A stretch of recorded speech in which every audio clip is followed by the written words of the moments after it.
வணக்கம். சமூக நீதி டிவியின் எரிதழல் நிகழ்ச்சிக்காக நான் உங்கள் தமிழோவியன். இன்றைய நிகழ்ச்சியின் சிறப்பு விருந்தினர் மக்கள் போராளி, மண்ணுரிமை போராளி, மதிப்பிற்குரிய ஐயா கா. திருவள்ளுவன் அவர்கள். வணக்கம் ஐயா. இந்த பிப்ரவரியோட 75 வருடங்கள் நிறைவடைந்து 76வது அகவிலே அடியெடுத்து வைத்திருக்கிறீர்கள். அதற்காக எனது சார்பிலும் நம்முடைய சமூக நீதி டிவியின் சார்பிலும் வாழ்த்துக்களை தெரிவித்துக் கொள்கிறோம். புதுக்கோட்டை மாவட்டம் வேங்கவயலில் கடந்த 2 ஆண்டுகளுக்கு முன்பு தமிழகமே கொந்தளிப்பை ஏற்படுத்திய ஒரு நிகழ்வு.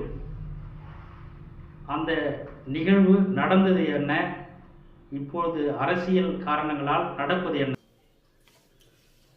வேங்கவேல் பிரச்சனை பொறுத்தவரை அது நீண்ட நெடிய காலத்தினுடைய தலித்துகள் மீதான அடக்குமுறையின் தொடர்ச்சி. இந்திய வரலாறு என்பது பார்ப்பனியத்திற்கும் பௌத்தத்துக்குமான போராட்ட வரலாறு தான் இந்திய வரலாறு. அது 1000 ஆண்டுகளுக்கு மேலாக நடந்து கொண்டிருக்கிற ஒரு போர். அந்த போருடைய தொடர்ச்சி தான் வேங்கவயலுடைய அந்த கொடுமையை அந்த மக்கள் அனுபவித்து கொண்டிருக்கிறார்கள். குறிப்பாக தலித்து மக்கள் தொடர்ந்து இத்தகைய கொடுமையை அனுபவித்து கொண்டிருப்பதற்கு காரணம், தலித்து மக்கள் மீது பார்ப்பனியம் ஒரு போர் தொடுத்திருக்கிறது. அது நீண்ட நெடிய காலமாக நடந்து கொண்டிருக்கிற ஒரு போர். அந்த போருடைய விளைவுகள் தான் பல்வேறு வகையான தீண்டாமை கொடுமை, பொருளாதார கொடுமை, அரசியல் கொடுமை, மத கொடுமை, இது எல்லாம் தொடர்ந்தே இந்தியாவில் நிகழ்ந்து கொண்டிருக்கிறது. இந்த கொடுமைக்கு தீர்வு இதுவரை காணப்படவில்லை. இந்த கொடுமையினுடைய தொடர்ச்சியை இன்றைக்கும் வேங்கவயலில் பார்க்கிறோம். இன்னும் பல்வேறு அடக்குமுறை மூலமாக இந்த கொடுமையை நாம் சந்தித்து கொண்டிருக்கிறோம்.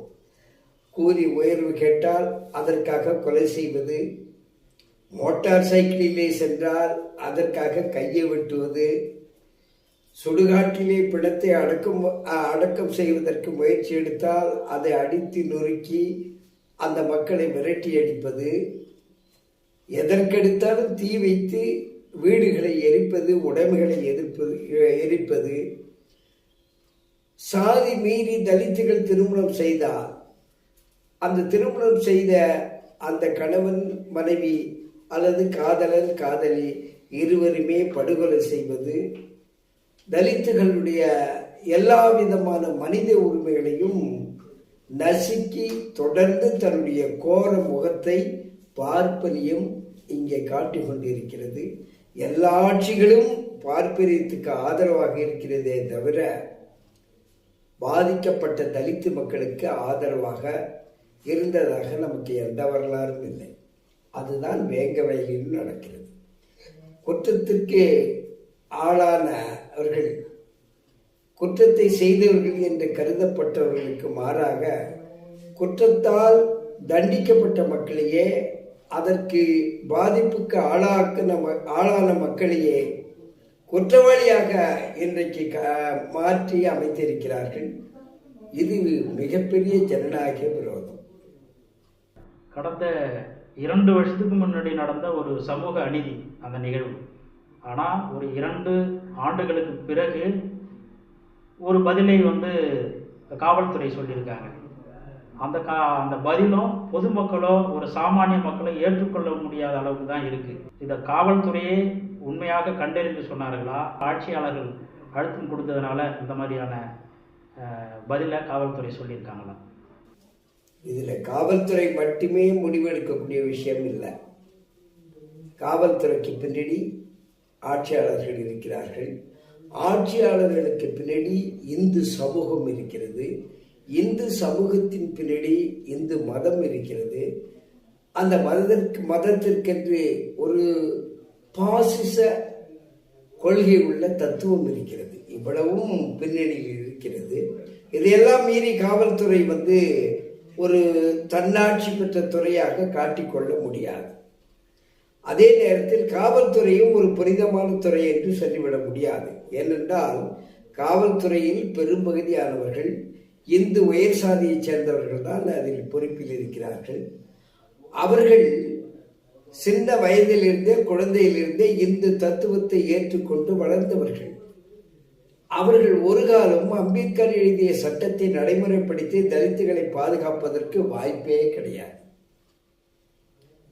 சட்டம் என்பது அனைவருக்கும் பொது என்றாலும், அனைவரையும் பாதுகாக்கக்கூடிய சட்டத்தை அம்பேத்கர் ஏற்றிருந்தாலும், ஒடுக்கப்பட்ட மக்களுக்கு ஆதரவாக ஒரு ஜனநாயக கொள்கையை சட்டத்திலே கொண்டு வந்திருந்தாலும், ஜனநாயக உரிமையை அளித்திருந்தாலும், அதை நடைமுறைப்படுத்துவது என்பது சட்டத்தை யார் நிராகரிக்கிறார்களோ, சட்டத்தை யார் அவமதிக்கிறார்களோ, தங்களுக்கென்று ஒரு சனாதன சட்டத்தை யார் வைத்திருக்கிறார்களோ, யார் தங்களுடைய பாசிச அடக்குமுறைக்கான கோட்பாடை வைத்திருக்கிறார்களோ அவர்கள் கையிலே தான் சட்டம் இருக்கிறது. அம்பேத்கர் தான் சொன்னார், ஒரு சட்டம் எவ்வளவு சிறந்ததாக இருந்தாலும் அதை வைத்திருப்பவர்கள் சமூகத்துக்கு விரோதமானவர்களாக இருந்தால் அந்த சட்டத்தை நடைமுறைப்படுத்த மாட்டார்கள். ஒரு சட்டம் எவ்வளவு மோசமானதாக இருந்தாலும் அதை வைத்திருப்பவர்கள் நல்லவர்களாக இருந்தால் அந்த சட்டத்தால் மக்களுக்கு தீங்கு விளையாது. எனவே இந்திய சட்டம் என்பது புனிதமானது. அந்த சட்டத்தினுடைய விதிகள் எல்லாமே பௌத்தத்திலிருந்து எடுக்கப்பட்டது. பௌத்தம்தான் உலகத்தினுடைய மிகப்பெரிய ஜனநாயக இயக்கம். உலகத்திலே மிகப்பெரிய அளவுக்கு ஜனநாயகத்தை வளர்த்து எடுத்ததிலே புத்தருக்கு மிகப்பெரிய பங்கு உண்டு. அந்த பங்கை செலுத்திய ஏற்ற காரணத்தால் அம்பேத்கர் அவர்கள் அதிலிருந்து ஒரு புனிதமான சட்டத்தை எழுதியிருக்கிறார். ஆனால் அந்த சட்டம் இந்துக்களுடைய கட்டுப்பாட்டிலே இருப்பதால் அதை நடைமுறைப்படுத்தி தலித்துகளை பாதுகாப்பதற்கு இந்தியாவில் வாய்ப்பில்லை. இந்த வேங்கை வயல் பிரச்சனையில் ஆரம்ப காலத்திலேருந்து நடந்தவைகளை மக்கள் கவனத்துக்கு போகணும். வேங்கை வயல் பிரச்சனைனாலே வேற ஏதோ ஒரு பிரச்சனைன்னு கூட இன்னும் தெளிவு பெறாத மக்கள் இன்னும் இருக்காங்க. வேங்கை வயலில் 2 ஆண்டுக்கு முன்னாடி என்னதான் நடந்துச்சு, அதை நம்ம பழைய விஷயம் இருந்தாலும் அது உங்கள் மூலியமா அதை நடந்த விஷயங்களை தெரிஞ்சுக்கணும்னு ஆசைப்படுறோம். வேங்கவயல் என்ற அந்த கிராமத்தில் தலித்துகள் மிகச் சிறுபான்மையினர். அவர்களுக்கென்று ஒரு மேல்நிலை குடிநீர் தொட்டி இருந்தது. அந்த குடிநீர் தொட்டி கட்டிய பிறகு கூட உடனடியாக அவர்களுக்கு தண்ணீர் வழங்கவில்லை. அவர்களுக்கு கூட்டு குடிநீர் திட்டம் என்று வெளியிலிருந்து தண்ணி வருகிறது. அந்த தண்ணீர் கூட சாதி இந்துக்கள் தான் பயன்படுத்தி கொண்டு இந்த மக்களுக்கு ஏதோ 1-2 டேப்பை போட்டு அதை பயன்படுத்துவதற்கு அனுமதித்தார்கள். திரும்ப அவர்கள் முறையிட்ட பிறகு இதற்கு தண்ணீர் வந்தது. அந்த தண்ணீரையே அவர்கள் குடிப்பதற்கு விரும்பாத இந்து மக்கள் அதிலே மலத்தை கலந்திருக்கிறார்கள். இது மிகப்பெரிய அதிர்வை தமிழ்நாட்டிலே உண்டாக்கியது. மலத்தை கலந்த அந்த இந்து மக்கள் எப்படி அவர்களுக்கு இப்படிப்பட்ட மனம் வந்தது என்று ஒரு கேள்வி எழுகிறது. இந்து மக்களை பொறுத்தவரை அவர்கள் அறிந்தோ அறியாமலோ இந்து பாசிச கொள்கையை ஏற்றுக்கொண்டு அவர்கள் ஒரு இந்துவாகவே இங்கே இருக்கிறார்கள். சட்டத்தின் அடிப்படையில் ஒரு மனிதன் இந்து மதத்தை பின்பற்ற உரிமை இருக்கிறதே தவிர இந்து மதத்தில் உள்ள தீய கொள்கைகளை நடைமுறைப்படுத்துவதற்கு உரிமை இல்லை. ஆனால் இந்தியாவை பொறுத்தவரை சர்வ சாதாரணமாக அந்த கொள்கை நடைமுறைப்படுத்தப்படுகிறது. இன்றைக்கும் தீண்டாமை கொடுமை தொடர்ந்து நீடித்து கொண்டிருக்கிறது. அந்த கிராமத்திலே கூட இந்த பிரச்சனை ஏற்பட்ட போது மாவட்ட ஆட்சித்தலைவர் ஓடோடி வந்திருக்கிறார். வந்தவர் அந்த மக்களை சமாதானப்படுத்துவதற்கு வேற என்னென்ன பிரச்சனை எல்லாம் இருக்கிறது என்று கேள்வி கேட்கும் போது, இங்கே இரட்டை கோளை இன்னும் இருக்கிறது, இந்த கோயிலுக்கு நாங்கள் செல்ல முடியவில்லை என்றெல்லாம் மக்கள் தலித்துகள் சொல்லி இருக்கிறார்கள். உடனடியாக இந்த பிரச்சனையை நாம் தீர்க்கலாம் என்று அந்த அம்மா தீர்த்திருக்கிறார் மாவட்ட ஆட்சித்தலைவர். ஆக இந்தியா சுதந்திரமடைந்து 75 ஆண்டுகளுக்கு மேலாக சென்று விட்டது. 75 ஆண்டுகளுக்கு மேலாக சென்ற பிறகும் அந்த கிராமத்தில் தீண்டாமை இன்றைக்கும் இருந்திருக்கிறது. இதற்கு தமிழக அரசு, மத்திய அரசு எல்லாமே வெட்கப்பட வேண்டும் என்பது மட்டுமல்ல, அவர்களும் குற்றவாளி கூண்டிலே ஏற்றப்பட வேண்டியவர்கள். தீண்டாமை என்பது சட்டத்தால் நீக்கப்பட வேண்டிய ஒரு கடமை. ஆனால் ஆட்சியாளர்கள் அவ்வாறு நீக்காதது சட்டத்துக்கு புறம்பாக அவர்கள் ஆட்சி நடத்தி இருக்கிறார்கள் என்பதுதான் பொருள். அப்ப அவங்களும் ஒரு குற்றவாளியா, இந்த தண்ணீர்ல இந்த பாய்சன் கலப்பதற்கு முன்பே தீண்டாமை ஒழிக்கலை என்ற குற்றச்சாட்டுக்கு உரியவர்கள். எனவே அவர்கள் குற்றவாளிகள் தான்.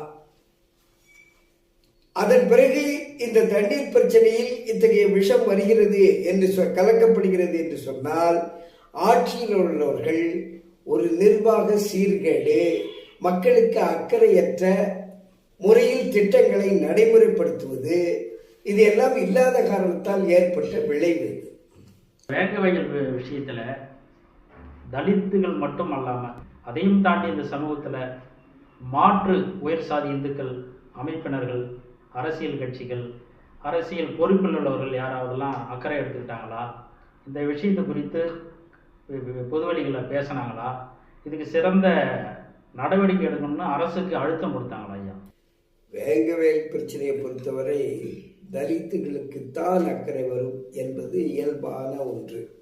இந்து சமூகத்திற்காக ஆட்சி நடத்துகின்ற கட்சிகள், அரசியல் செய்கின்ற கட்சிகள். எனவே அவர்கள் இதில் வலுவாக இறங்கி பிரச்சனையை தீர்ப்பதற்கு முழுமையாக போராடுவார்கள் என்று எதிர்பார்க்க முடியாது. ஈழத்திலே, இலங்கையிலே ஈழத் தமிழர்கள் பாதிப்புக்கு தமிழ்நாட்டிலே பந்து நடந்தது, தமிழ்நாட்டிலே பல போராட்டம் நடந்தது. ஆனால் இங்கே வெண்மணியிலிருந்து விழுப்புரத்திலிருந்து மேலவளவு வரை ஒரு மிகப்பெரிய அளவுக்கு இந்து மக்கள் வெளியே வந்து அதற்கு எதிர்ப்பு குரல் கொடுக்கவில்லை. தலித்து மக்கள் மட்டும்தான் கொடுத்தார்கள். ஏனென்றால் இந்து மக்களுக்கு ஊட்டப்பட்ட கோட்பாடு, தத்துவம் தலித்து மக்களை நிராகரிக்கிற தத்துவம். அதனால் அந்த மக்கள் மேல் அவர்களுக்கு அன்பு செலுத்துவதற்கு வாய்ப்பே கிடையாது. அதனால் அந்த மக்களால் உருவாக்கப்பட்ட இந்த அரசியல் கட்சிகளும் இந்த மக்கள் மேல அன்பு செலுத்துவதற்கு வாய்ப்பே இல்லை. தலித்து மக்கள் எல்லா துயரங்களையும் தாங்களே தாங்கிக் கொண்டு தாங்களே அதற்காக குரல் கொடுப்பதும் அதை மாற்றுவதற்கு முயற்சி செய்வதும் மட்டும்தான் இங்கே நடந்து கொண்டிருக்கிறது. அதுதான் வேங்கவயலிலும் நடந்தது. இந்த சம்பவம் நடைபெற்று கொண்டிருக்கும் போதே கடந்த ஒரு 10 நாட்களுக்கு முன்னாடி அந்த வேங்கவயல் மக்களுக்கு இலவச வீட்டுமனை பட்டா கொடுத்ததாங்கன்னு ஒரு செய்தி ஒன்று பரவுச்சு. இது அந்த செய்திகள் வர்றதுக்கு முன்னாடி நடந்த விஷயம். இதை உங்க பார்வையில எப்படிங்க பாக்குறீங்க? வீட்டுமனை பட்டா கேட்டு தமிழகத்திலே பல்லாயிரம் கிராமங்களிலே தலித்துகள் போராடி கொண்டிருக்கிறார்கள். அதற்கெல்லாம் ஓடோடி சென்று கொடுக்காத இந்த தமிழக அரசு வேங்கவயல் மக்களுக்கு கொடுக்கிறது என்றால் இந்த பிரச்சனையை மந்தப்படுத்துவதற்கும் அந்த மக்களை சாந்தப்படுத்துவதற்கும் இது ஒரு தற்காலிகமான சூழ்ச்சிய மூலம் தீர்வு காணுதல். ஆனால் உள்ளன்போடு கொடுப்பது கிடையாது. பல இடங்களிலே இன்றைக்கு வீடு இல்லாத இந்த மக்கள் கோடிக்கணக்கில் இந்தியா முழுக்க குவிந்திருக்கிறார்கள். இந்திய மண் என்பது ஏறத்தாழ 10% இந்தியர்களுக்கு மட்டுமே சொந்தமாக இருக்கிறது. ஆனால் 90% மக்களுக்கு இந்த மண்ணில் உரிமை கிடையாது. ஏன் 75 வருஷம் கடந்த பிறகு வீட்டுமனை அரசாங்கத்துக்கு கேட்கிறார்? அந்தந்த கிராமத்தில் உள்ள மண்ணில் தலித்துகள் எத்தனை சதவிகிதம் இருக்கிறார்களோ அத்தனை சதவிகித மண்ணை பிரித்து அவங்கள்ட்ட ஒப்படைச்சிரு. அவங்க வீட்டுமனையை அவங்களே எடுத்துக்குவாங்க. எல்லாத்தையும் அரசாங்கமே வைத்திருப்பத என்பது என்ன பொருள் என்றால் அது பாசிச அரசாங்கம் என்று பொருள். ஜனநாயகத்தில் எல்லாத்தையும் மக்களிடம் கொடுத்து விட வேண்டும். தொழிற்சாலையும் தொழிலாளியிடம் கொடுத்து விட வேண்டும். நிலங்களை எல்லாம் நிலத்திலே உழைக்கிறவங்க கையில கொடுத்து விட வேண்டும். எஞ்சிய நிலப்பகுதியை அந்த கிராமத்தில் உள்ள மக்களிடம், நகரத்தில் உள்ள மக்களிடம் கொடுத்து விட வேண்டும். அவர்கள் தங்களுக்கான வீட்டு மனையை தாங்களே முடிவு செய்து தீர்மானித்துக் கொள்ளக்கூடிய அதிகாரம் அவர்களுக்கு வழங்க வேண்டும். இங்கு அதிகாரம் மக்களுக்கு வழங்கப்படவில்லை. அதிகாரம் ஆட்சியில் உள்ள சிலரிடம் மட்டுமே குவிந்திருக்கிறது. ஒரு சத்துணவு ஆயாவை தீர்மானிப்பதிலே கூட ஒரு அமைச்சர் தான் தீர்மானிக்கிறார். ஆக இது ஒரு பாசிச ஆட்சி. இது ஜனநாயக ஆட்சி கிடையாது. ஜனநாயகம் என்றால் மக்களுக்கு அதிகாரம். பாசிச ஆட்சியில் ஆட்சியாளர்களுக்கு அதிகாரம். இங்கே ஆட்சியாளர்களுக்குத்தான் அதிகாரம். எனவே மக்களுக்கு அதிகாரம் இல்லை என்றால் தமிழக இந்திய ஆட்சி என்பது அப்பட்டமான ஒரு பாசிச ஆட்சி. ஹிட்லர், முசோலினி நடத்திய அதே ஆட்சிதான் தமிழகத்திலேயும் இந்தியாவிலேயும் மத்திய மாநில அரசுகள் நடத்தி கொண்டிருக்கிறார்.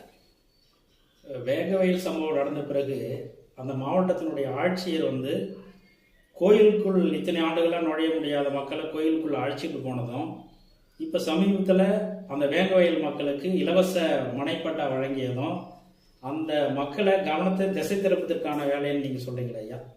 நிச்சயமா திசை திருப்புவதற்கு மட்டுமல்ல, இதுதான் இந்துத்துவ சூழ்ச்சி முறை. 75 வருஷம் அந்த கோயிலில் நுழைவதற்கு வாய்ப்பு இருக்கா இல்லையான்னு ஏன் இந்த ஆட்சியாளர்கள் கவனிக்கவில்லை? இந்த 3 பேர் தான் குற்றவாளி என்று 1008 புலனாய்வு செய்து விட்டோம் என்று கூறுகின்ற இந்த காவல்துறை அந்த ஊரில் தீண்டாமை இருப்பதை ஏன் கண்டுபிடிக்க முடியல? கோயிலில் நுழைய முடியலைங்கிறதுக்கு ஏன் புலனாய்வு இல்லை? அவர்கள் செய்ய தயாராக இல்லை.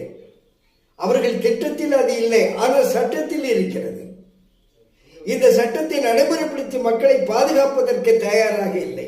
அதனால் அந்த பிழை தொடர்கிறது. அன்றைக்கு கலெக்டர் ஆட்சியாளர், மாவட்ட ஆட்சியாளர் இருந்து கோயிலுக்கு உள்ளே அனுப்பியிருக்கிறார். ஒரு இரட்டை கோளை உள்ள ஒரு டீ கடைக்காரனை கைது செய்து தீண்டாமை ஒழிப்பை நடைமுறைப்படுத்தி இருக்கிறார்கள். உள்ளபடியே அந்த தீண்டாமையை ஒழிப்பை நடைமுறைப்படுத்தி இருக்க வேண்டுமானால் என்ன செய்திருக்க வேண்டும்? பாவம், அந்த இரட்டைக்கோளை வைத்தவனா அந்த தீண்டாமைக்கு மூல காரணம்? இல்லை. அவனுக்கு பின்னாடி ஒரு சமூக காரணம், அவனுக்கு பின்னாடி ஒரு மதம் காரணம், அந்த மதத்திற்கு பின்னாடி ஒரு தத்துவம் காரணம்.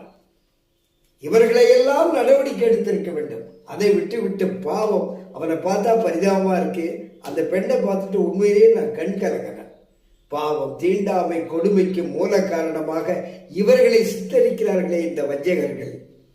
75 வருஷமா ஏண்டா நீ தீர்க்கல இந்த பிரச்சனைய? அப்ப தீர்க்கலன்னா நீ குற்றவாளி.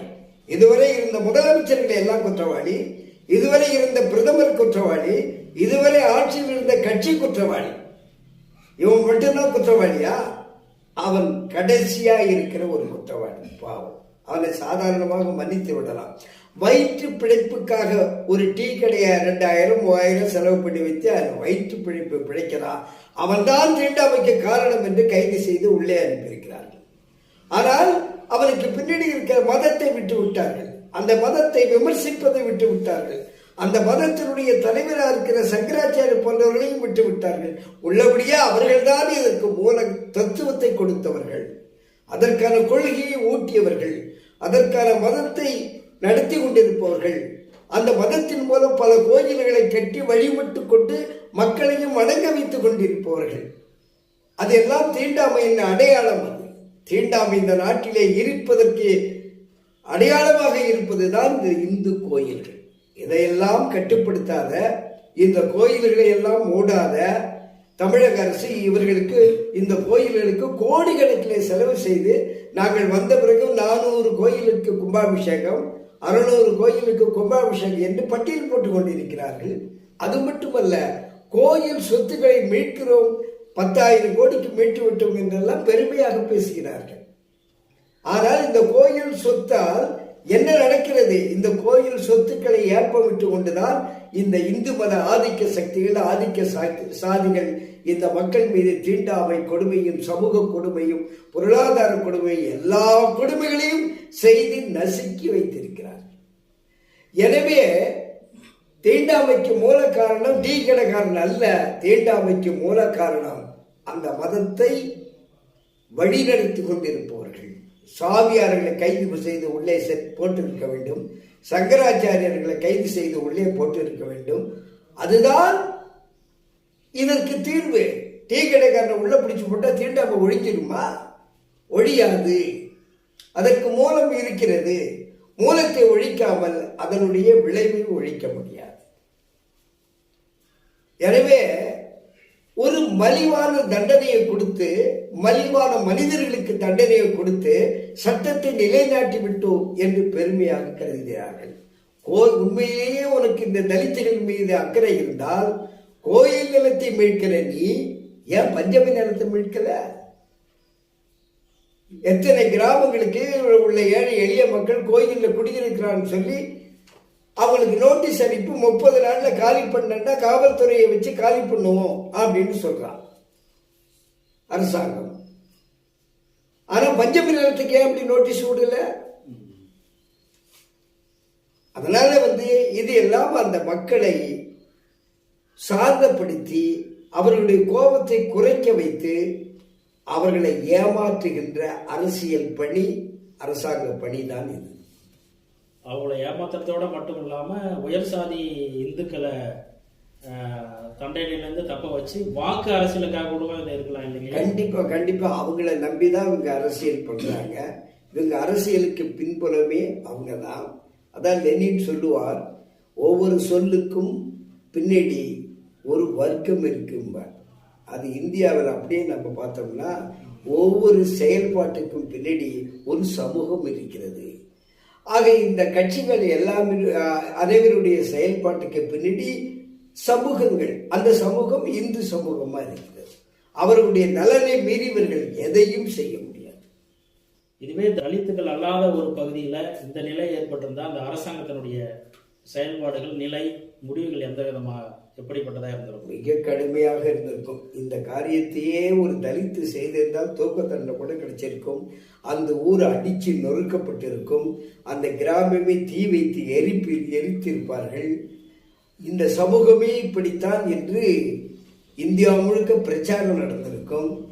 ஆனால் எந்த தவறும் உயர் சாதிகள் செய்தால் அது ஒரு தவறாக இந்தியாவில் எடுத்துக்கொள்ளப்படாது. அந்த சமூகமும் எடுத்துக்கொள்ளாது, அரசு நிர்வாகமும் எடுத்துக்கொள்ளாது, ஆட்சியாளர்களும் எடுத்துக்கொள்ள மாட்டார்கள். இல்லாட்டி காங்கிரஸ் ஆட்சியில இந்திரா காந்தி படுகொலை செய்யப்பட்டாங்க. இந்திரா காந்தி படுகொலை செய்யப்பட்ட பிறகு கிட்டத்தட்ட 6,000-7,000 சீக்கியர்கள் படுகொலை செய்யப்பட்டாங்க. ஆனால் அது சாதாரணமாக கிடந்து விட்டது. ஆனால் ஒரு ராஜீவ்காந்தி படுகொலை செய்யப்பட்ட போது 28 வருஷம் 30 வருஷம் சிறைச்சாலையை விட்டு வெளியே வர முடியல அந்த குற்றச்சாட்டுக்கு ஆளானவர்கள். அப்போ அதுதான் மனு தர்மம், மனுவனுடைய சட்டம் அதுதான். ஒரு பார்ப்பனன் கொலை செய்தால் அவனை மொட்டையடித்து ஊரை விட்டு வெளியே அனுப்பலாம். ஒரு பார்ப்பனர் அல்லாதவன் கொலை செய்தால் அவனுக்கு மரண தண்டனை. இது மனு தர்மத்திலே இருக்கிறது. இந்த மனு தர்ம சட்டங்கள் தான் மக்கள் மத்தியில் இன்றைக்கு புழங்கி கொண்டிருக்கிறது. இந்த மனு தர்ம சட்ட விதிகள் தான் இன்றைக்கு வேங்கவயலிலே தலித்து மக்கள் ஒடுக்கப்படுவதற்கு மூல காரணம். அந்த பிள்ளைகளை எல்லாம் காவல்துறை அழைத்து சென்று விசாரித்து உண்மையை வாங்க வேண்டும் என்பதற்காக எவ்வளவு கேவலமாக நடந்திருக்கிறார்கள் தெரியுமா? உங்களுக்கு வேலை போட்டு கொடுத்து விடுகிறோம், நீங்க இந்த கேஸை ஒத்துக்குங்க, நிலம் கொடுக்கிறோம், இந்த வழக்கை நீங்க ஏற்றுக்குங்க.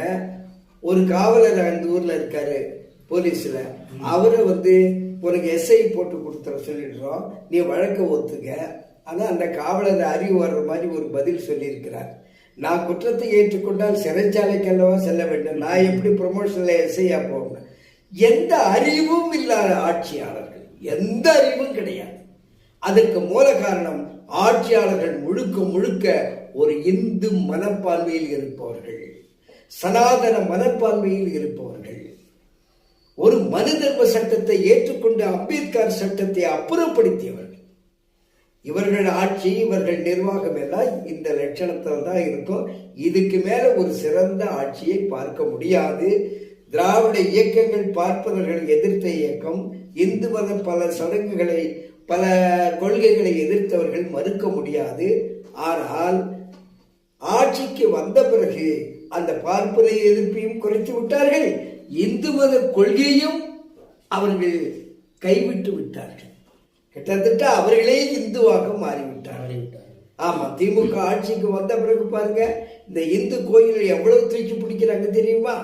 எந்த அளவுக்கு இந்து கோயிலை உயர்த்தி பிடிக்கிறார்களோ, இந்து ஆலயங்களை கும்பாபிஷேகம் நடத்துகிறார்களோ, அதற்கு விழா எடுக்கிறார்களோ, அந்த அளவுக்கு இந்த நாட்டில் மீண்டும் ஜாதி பாதுகாக்கப்படும், மீண்டும் தீண்டாமை வலிமையாக ஆக்கப்படும். இது ரெண்டும் நடந்தால் தலித்து மக்களுடைய கொடுமை அதிகரிக்கும், இன்னும் கூடுதலாக அதிகரிக்கும். சொல்ல போனால் இந்த இந்துக்களோடு தலித்து மக்கள் ஒன்னா வாழ்வது என்பது இன்றைய வரை முடியவில்லை. இன்றைக்கு 2 சுடுகாடு, வெட்கப்பட வேண்டாமா? 2 சுடுகாடு இருக்கலாமா? இறந்த பிறகு ஒரே சுடுகாடாக இருப்பதால் என்ன பிரச்சனை? சேலம் மாவட்டத்தில் அருந்ததியர்கள் பிணம் புதைக்க அனுமதிக்கவில்லை. 2 கிலோமீட்டருக்கு அந்த பக்கம் போய் புதைக்க சொல்றான். அங்க உள்ள உயர் சாதி ஒரு குறிப்பிட்ட சாதி பென்சிங் போட்டுக்கிட்டான், இதுல அந்நியர்கள் புதைக்க கூடாது. இவ்வளவு கேடு கட்ட நாடு. இங்க ஒரு புனிதமான ஆட்சியார் நடப்பதாக இங்க உள்ள தமிழக அரசு சொல்லுகிறது. இந்திய அரசும் சொல்லுகிறது. ஆனால் இது முழுக்க முழுக்க அப்பட்டமான நாகரிகமற்ற ஆட்சிகள், ஒரு அநாகரிகமான ஆட்சிகள் இங்கே நடந்து கொண்டிருக்கிறது. தமிழ்நாடு அரசினுடைய முழு கட்டுப்பாட்டில் இருக்கக்கூடிய சிபிசிஐடி வேங்கவேல் பிரச்சனையை முழுசாக கள ஆய்வு பண்ணி புலன் விசாரணைலாம் பண்ணி பல ஆயிரம் பக்கம் கொண்ட ஆய்வறிக்கையை நீதிமன்றத்தில் சமர்ப்பிச்சிருக்காங்க ஐயா. இந்த அறிக்கை ஏற்புடையதா இல்லை, சனநாயகவாதிகள் ஏற்றுக்கொள்ள மாட்டார்கள், சாமானிய மக்களும் ஏற்றுக்கொள்ள மாட்டார்கள், மலம் கலந்தவனே மல தண்ணீரை குடித்திருப்பானா என்று நிறைய கேள்வி எழுது. அந்த ஊர் மக்கள் கூட இதை ஏற்றுக்கல. இதை பல்வேறு அரசியல் கட்சிகள், சமூக அமைப்புகள்லாம் இந்த ஆய்வறிக்கை தவறானது, இதை மத்திய புலனாய்வு அதாவது சிஐடி சிபிஐ அங்கே வழக்கு ஒப்படைச்சா நீதி கிடைக்கும்னு சொல்கிறாங்க. அதை பற்றி உங்களுடைய கருத்துக்கள்? தமிழ்நாட்டினுடைய அரசினுடைய சிபிசிஐடி காவல்துறை புலனாய்வு செய்து இந்த வழக்கை ஆய்வு செய்த பிறகு குற்ற பத்திரிகையை தாக்கல் செய்திருக்கிறார்கள். அது தலித்து மக்களுக்கு விரோதமான ஒரு குற்றப்பத்திரிகையாக அமைந்திருக்கிறது. எனவே தலித்து மக்கள் அதை எதிர்க்கிறார்கள். அரசியல் கட்சிகள் சிலது, குறிப்பா தலித்து இயக்கங்கள் தான் சொல்லுது சிபிஐ வேணும்னு. மற்ற கட்சிகள்லாம் இதுல பெருசா சீரியஸா எடுத்துக்கல. தமிழக சிபிசிஐடி புலனாய்வுத்துறை தமிழக அரசினுடைய கட்டுப்பாட்டில் இருக்கிறது. சிபிஐ மத்திய அரசினுடைய கட்டுப்பாட்டில் இருக்கிறது. ரெண்டு அரசாங்கமும் தலித் மக்கள் கட்டுப்பாட்டில் இல்லை. ரெண்டு அரசாங்கமும் இந்துத்துவத்தை எதிர்த்து, தீண்டாமையை எதிர்த்து, இந்து கோட்பாடை, இந்து தத்துவத்தை எதிர்த்து ரெண்டு அரசாங்கமும் ஆட்சி நடத்த முடியாது. ஏனென்றால் இந்துக்களை நம்பிதான் அவர்கள் கட்சிகளையே வைத்திருக்கிறார்கள். அவர்களுக்கு எதிரான ஒரு திட்டத்தை நடைமுறைப்படுத்துவது நினைச்சு கூட பார்க்க முடியாது. ஏனென்றால் இவர்கள் பின்னாடி இந்துக்கள் தான். இவங்க கட்சியில கடைசியில வேணா தலித்துகள் கொஞ்சம் பேர் இருக்கலாம், அவ்வளவுதான். மற்றபடி சிபிஐக்கு வேண்டும் என்று எதிரி சக்தி கட்சி தலைவர் திருமாவளவன் கூட கேட்டிருக்காரு. தமிழக காவல்துறை மேல நம்பிக்கை இழந்துட்டோம், அதனால சிபிஐ வேணும்னு கேட்டிருக்காரு. அது கேட்பதற்கு அவருக்கு உரிமை இருக்கு. அதை தலித்து மக்கள் ஆதரிக்கிறதுக்கும் அவர்களுக்கும் உரிமை இருக்கு. ஆனால் சிபிஐ மத்திய அரசினுடைய கட்டுப்பாட்டில் இருக்கிறது என்பதை மறந்துவிட முடியாது. தமிழக அரசை காட்டிலும் இன்னும் இந்துத்துவத்தை வலிமையாக நடைமுறைப்படுத்த துடிக்கிற ஒரு மத்திய அரசினுடைய கட்டுப்பாட்டில் இருக்கிறது. அது எந்த அளவுக்கு வெற்றி கிடைக்கும்னு சொல்ல முடியாது. ஆனா கேட்பதற்கு உரிமை உண்டு. அதை மட்டும்தான் இப்ப என்னால சொல்ல முடியும். சிபிஐல இருக்கிற இந்த நாட்டில் தானே இவ்வளவு கொள்ளை நடக்குது. என்ன ஆச்சு ஒன் புலனாய்வு? தமிழகத்தில் தாது மணல் கொள்ளை 5832 கோடிக்கு நடந்து இருக்கிறது. அப்ப நேற்று பத்திரிகையில செய்தி வந்திருக்கு. எங்க போச்சு உங்க புலனாய்வு? இந்திய புலனாய்வார் தீண்டாமை நீங்கி இருக்கா? சாதி கொடுமை நீங்கி இருக்கா? தலித்து தலைவர்கள் வெட்டி படுகொலை செய்வது தடுக்கப்பட்டிருக்கா? பெண்களுடைய கற்புக்கு பாதுகாப்பு கிடைச்சிருக்கா? எதுவுமே கிடையாது. அப்ப யார் புலனாய்வு செய்வதும் பயனில்லை. ஏனென்றால் இந்த புலனாய்வை நடைமுறைப்படுத்துவது இந்த மத்திய மாநில அரசுகள் தான். ஒருவேளை சிபிஐ யார் குற்றவாளின்னு உண்மையிலே சொன்னாலும் கூட அந்த குற்றவாளியும் காப்பாற்றப்படுவார். வெண்மணியில குற்றவாளிகள் பாதுகாக்கப்படலையா? விழுப்புரத்தில் பாதுகாக்கப்படலையா? குற்றம் செய்பவர்கள் இங்கே எங்கே தண்டிக்கப்பட்டிருக்கிறார்கள்? சட்டத்தின் மூலம் தண்டிப்பதெல்லாம் சாதா மனிதர்கள் மட்டுமே. சிபிஐயும் சன்னாயத்துக்கு விரோதமானதுதான், சிபிசிஐடியும் சன்னாயத்துக்கு விரோதமானவர்கள் தான். இவர்களால் புலனாய்வு செய்து இதில் ஒரு பெரிய தீர்வு கிடைக்காது, நிச்சயமாக கிடைக்காது. இப்ப தற்காலிகத்துக்கு ஒரு தீர்வுக்கு வழி என்னன்னு சொன்னா, தலித்துகளில் அக்கறை உள்ள சில வழக்கறிஞர் யூனிட் ஒரு 3 பேர் கொண்ட ஒரு குழு அமைக்கலாம். இந்திய பாராளுமன்றத்திலிருந்து ஒரு மூவரை எடுக்கலாம். தலித்துகளை கொண்ட, அதேஷ் வேண்டாம், தலித்துகளை கொண்ட 3 பேர் எடுக்கலாம். இந்திய அளவில் திருமாவளவன் போன்றவர்கள் சிலர் இருக்காங்கல்ல, எடுக்கலாம். அதே மாதிரி தமிழக சட்டமன்றத்திலிருந்து ஒரு மூவரை தேர்வு செய்யலாம். இந்த இப்படிப்பட்ட குழுக்களை வைத்து அந்த ஊர் மக்களும் ஒரு குழு அதில் இணையணும். ஏன்னா அவங்களுக்கு தெரியும் யார் யார் இந்த ஊர்ல பொறுக்கியானவன், யார் யார் சாதிய கொடுமையை அனுபவிக்கிறவன். அந்த ஊர்ல அந்த மக்கள்கிட்ட இருந்த நிலங்களை எல்லாம் பிடிக்கிட்டாங்க. தலித்துகள்கிட்ட இருந்த நிலமெல்லாம் இன்னமும் தீண்டாமை கொடுமை அந்த ஊர்ல இருந்திருக்கு. அந்த மாவட்ட ஆட்சி தலைவரே பார்த்திருக்கிறாங்க இந்த சம்பவம். ஆக அந்த உள்ளூர் மக்களுக்கு உள்ளூர் குற்றவாளிகளை தெரியும். அரசாங்கம் வேண்டுமானாலும் அவர்களை காப்பாற்றலாம். ஆனால் மக்கள் உண்மையை பேசுவார்கள், யார் குற்றவாளி என்று சொல்லுவார்கள். அவர்களை விசாரிப்பதற்கு இந்த குழுவினர் தமிழகத்தில் உள்ள ஐபிஎஸ் அதிகாரி, டிஎஸ்பி போன்றவர்கள், இன்ஸ்பெக்டர் போன்றவர்கள், ஒரு காவல், ஒரு படையை இவர்கள் பயன்படுத்திக் கொள்ள பூர்ண அதிகாரம் வேண்டும். அந்த ஊர்ல இது சம்பந்தமா விசாரிக்கும் போது எல்லா பையன்களையும் இளைஞர்களையும் அரசாங்க வேலையிலாம் போலீஸ் மிரட்டி மிரட்டி விசாரிக்கிறான். மிரட்டுவதற்கு இவங்களுக்கு என்ன அதிகாரம் இருக்கு? நீ யார் மிரட்ட? மிரட்டுகிறான் என்றால் அவனிடம் நீதி கிடைக்காது. இப்படியாப்பட்ட போலீஸ் புலனாய்வு செய்து எப்படி அதுக்கு உண்மையா இருக்க முடியும்? ஆக இந்திய அரசு ஸ்டேட் மிஷினரி அரசு எந்திரம் முழுக்க முழுக்க இந்து மயப்படுத்தப்பட்ட நிர்வாகம். அதில் தலித்துகளுக்கோ இஸ்லாமியர், கிறிஸ்துவர் போன்ற பழங்குடி மக்கள் போன்ற சிறுபான்மையருக்கோ பாதுகாப்பு கொடுக்கிற அரசு நிர்வாகம் இல்லை. மத்தியிலும் அதே நிலைதான். இருந்தாலும் நடைமுறைக்கு வேண்டுமானால் இப்படி பண்ணலாம். நான் சொன்ன அந்த குழுக்களை போட்டு முயற்சி செய்யலாம்.